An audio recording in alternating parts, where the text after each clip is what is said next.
everyone, welcome back for another deep dive. You know how sometimes you just look around and think, whoa, how did all of this get here? Yeah, for sure. I mean, the world is a pretty wild place, right? So today we're tackling a huge question. Why did God create the world? Ooh, that's a big one. A real classic. It is. And to guide us, we've got these excerpts from a text called 존재하신. It gets into some serious theological reasons for creation. Lots of cool scriptural references, too. Sounds fascinating. I'm ready to dive in. Me too. So where does this text even start with such a massive question? Well, it lays a foundation first. You know, God's existence as like the reality, the absolute reality. Okay, so like not just one God among many, but the God. Right, exactly. It goes deep into the name Yahweh, which means, get this, I am W-H-O-I-M. I am WHO. I am. Whoa. Okay, that's a mouthful. What's the text saying about why that matters so much? It shows us just how self-sufficient God is and eternal, like I am, always present, always existing, not defined by anything else. So not like he became God at some point, but he just is God, always has been. Yeah, always. The text even uses Exodus 3.13-14:5. Remember Moses is like, yo, God, what's your name? And God's all I am. Oh yeah, Sunday school flashback. So it's like God saying, my existence is a given. It's the starting point. Exactly. It's a huge reminder that God doesn't depend on anything. He's the source, the origin, the ultimate reality behind everything else. Okay, so we've got God, the ultimate reality, but then this question pops up. Why would a God who doesn't need anything bother creating anything at all? Yeah, that's the million-dollar question. And here's where the text gets really interesting. It points to Isaiah 43.6b7, which says God created everything, including us, for his glory. For his glory. I've heard that before, but what does that actually mean? Well, the text connects it to us being made in God's image, like Genesis 1.27 were kind of reflections of his glory, meant to show something of him in the world. So like mini portraits of God, each showing a different side of him. That's a good way to put it. But it's not just about us. The text also uses the example of the universe, the stars, the galaxies, as another declaration of God's glory. Right. Psalm 19.1. The heavens declare the glory of God. It's like the whole universe is a giant billboard for him. It really puts things in perspective. And it challenges that human-centered view. You know, like we're the main event. The universe, with all its awesomeness, exists to glorify God, whether we're here or not. Okay, so we're getting a sense of the big picture, but I'm still a bit fuzzy on what glorifying God even means practically. Think of it like this. It's not about adding to God's glory. It's about recognizing it, delighting in it. Like using a telescope to see something amazing more clearly. Ah, I get it. Not making God more glorious, but seeing his glory better. Exactly. But the text points out that we humans, well, we often miss the mark. It talks about the tragedy of us exchanging God's glory for lesser things, like Romans 1.21 and 23. This is where sin comes in. So sin isn't just breaking rules. It's more like missing out on the true source of joy. Choosing a dimly lit room over the sun's brilliance, like you said. Yeah, that's the idea. But here's where it gets even better. The text doesn't leave us stuck. It goes on to explore God's grace and how this world, with all its ups and downs, fits into his plan. Okay, now we're getting to the good stuff. I'm ready to hear more about this grace. It's fascinating. Yeah. The text says God didn't just create any world. He created this world with its history of sin and redemption for a very specific reason, to showcase his grace. Okay, so why is this grace thing so important? What's so special about it? Well, it's not just God being willing to forgive. It's his power to save us completely, from start to finish. It's the engine behind our redemption. So not just a get out of jail free card. No way. It's God actively rescuing us from the mess we make, guiding us back to him. The text calls it sovereign grace, to show it's all about his power even when we resist him. Sovereign grace. That's intense. What are some examples of how that works? Well, the text gives 5 points to illustrate it, and they're all pretty mind-blowing. 5 points. Okay, Yeah. Hit me with number one. All right, point number one. It's a biggie. Romans 11.5:6 talks about God choosing his people, not because of anything we've done, but purely out of his grace. It's called election.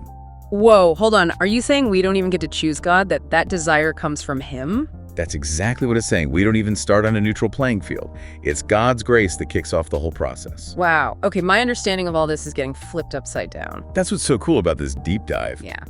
Right? We're peeling back layers and getting to some serious truths. But buckle up. There are 4 more points to go. And they're just as thought-provoking. Bring it on. I'm ready for more. Okay then. Okay. Let's get into point number 2. This one might blow your mind even further. All right, so point number 1 is God's grace being behind us, even choosing to follow him. It's not us reaching out, it's him making the first move. What's point number 2? This one builds on that idea. The text uses Ephesians 2.5, which says that God, through his grace, raises us from spiritual death. Spiritual death. What's that mean? Like being a zombie or something? It's a good analogy.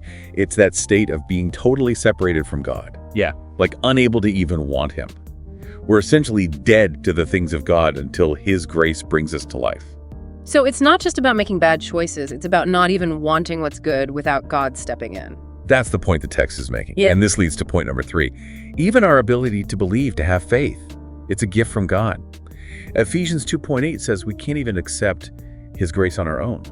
He gives us the ability to believe in the first place. Whoa, it's like grace on top of grace. We can't even take a step toward him without him making it possible. That's the incredible power of God's grace that this text is highlighting. It's not passive, it's active, it's transformative. And that leads us to point number 4, justification. Justification. Can you remind me what that means again? Sure, justification is basically being declared righteous in God's eyes. Yeah. And the text uses Romans 3.24 and 5.19 to say that this declaration isn't based on our own good deeds or obedience. It's all about what Jesus did for us. So we're getting credit for something he did. That almost seems unfair. Well, to God, I mean... I know it can seem that way from our human perspective, but the text emphasizes that this is God's immense love and mercy. He offers us a righteousness we could never earn, purely as a gift. That's humbling. It really takes the focus off of what we do and puts it on what he's already done. Exactly. And that flows right into point number 5. Even the good stuff we do, the changes we make after receiving God's grace, it's all empowered by him. 1 Corinthians 15.10, Paul says, "It was not I, but the grace of God that is with me." So even living a life that reflects God's character, it's ultimately his grace working in us. He's not just forgiving us, he's transforming us from the inside out. Precisely. This idea of sovereign grace totally changes how we think about salvation. It's not about our striving. It's about surrendering to his work in us. Okay, that makes sense. Yeah. But how does all this connect back to our original question about why God created the world in the first place? That's a great question. It leads us to the next part of our deep dive, where we explore how this glory of God's grace is ultimately revealed in Jesus Christ. Can't wait to hear more about that. Yeah. This has been pretty mind-blowing already. Like I'm seeing familiar things in a whole new light. I know what you mean. That's what makes this text so fascinating. It pushes us to dig deeper, to move past the surface and really grapple with God's purpose. I'm definitely ready to keep grappling. Let's move on to part 3. All right, so we've been through a lot. We started with God as the ultimate reality, the I am, the source of everything. We saw how this amazing universe, with all its complexity and beauty, points back to him reflecting his glory. But what really stuck with me is that the ultimate expression of his glory is his grace, this crazy, undeserved love that reaches out to us, even when we're running the other way. It's a radical idea, isn't it? That God's love isn't passive. He's not just waiting around hoping we'll figure things out. He actively pursues us, draws us back to himself through the sacrifice of his son. And that brings us to Jesus. Right. You mentioned that the glory of God's grace is ultimately revealed in him. How does that all connect? The text makes a really strong argument for this. It starts by pointing to Ephesians 1.5-6, which says that the peak of God's glory is the display of his grace. The peak, like the highest point, the grand finale of all of God's glory. Exactly. It's saying that God's grace isn't just one attribute among many. It's the pinnacle, the culmination, the most stunning display of who he is. And remember, the whole purpose of creation is to reveal his glory. Okay, the pieces are starting to fit together now. God creates the world to reveal his glory, and the biggest expression of that glory is his grace. But how does Jesus fit in specifically? The text's second point sheds light on that. It emphasizes that this plan to reveal God's glory through grace was set up before creation. Ephesians 1.4 and 6 both mention that God chose us in Christ before the foundation of the world. So it's not like God created the world, saw that humans messed up, and then came up with this grace plan as a backup. Not at all. The text says grace wasn't plan B. It was always plan A, woven into creation from the very beginning. Oh, that's wild. So God's grace was preordained, but how does that connect to Jesus specifically? That's where the text's third point comes in. It says that God's plan was for this amazing grace to be revealed through Jesus Christ. Okay, I see the connection. But how exactly is God's grace revealed through Jesus? Think about what Jesus did. He came to earth, lived a perfect life, and then willingly died on the cross. taking the punishment for our sins. Right, the ultimate sacrifice. But how does that reveal God's grace? It shows the depth of God's love for us, that his grace isn't just forgiveness, it's him taking the initiative to reconcile us to himself, even though it cost him the life of his son. That makes you realize just how far God is willing to go to fix things between us and him. Absolutely. And the text goes on to say that God's plan from the start was for this grace to reach its climax in Jesus' saving work on the cross. It even points to Revelation 13:8, which talks about the book of life of the Lamb who is slain existing before the world began. So even before creation, God already knew Jesus would die for us. It's like he had this whole redemption plan in place from the get-go. That's what the text suggests. It's mind-blowing. And it leads to the text's final point.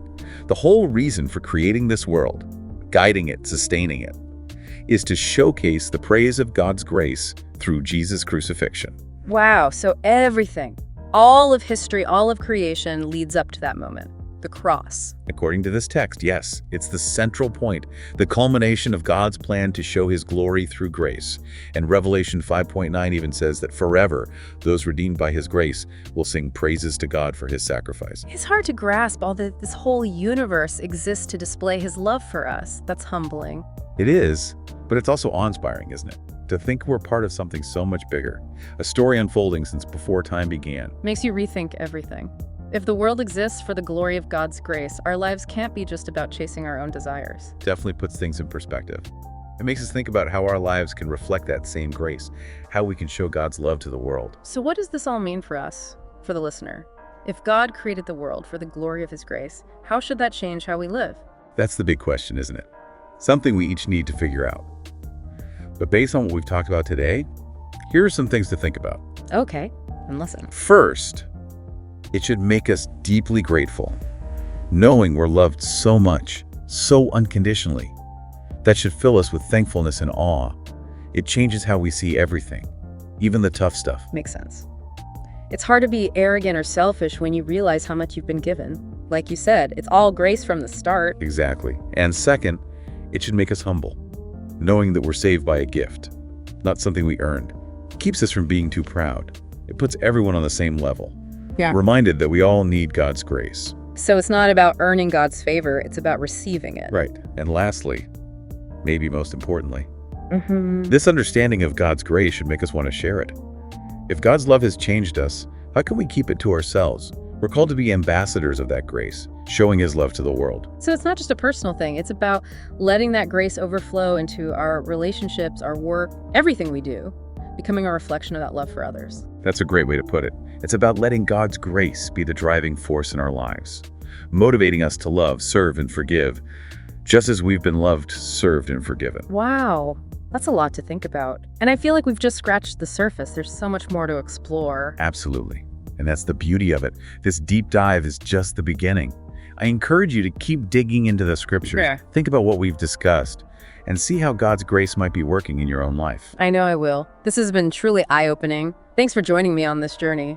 And a big thanks to you, the listener, for taking this deep dive with us. Until next time.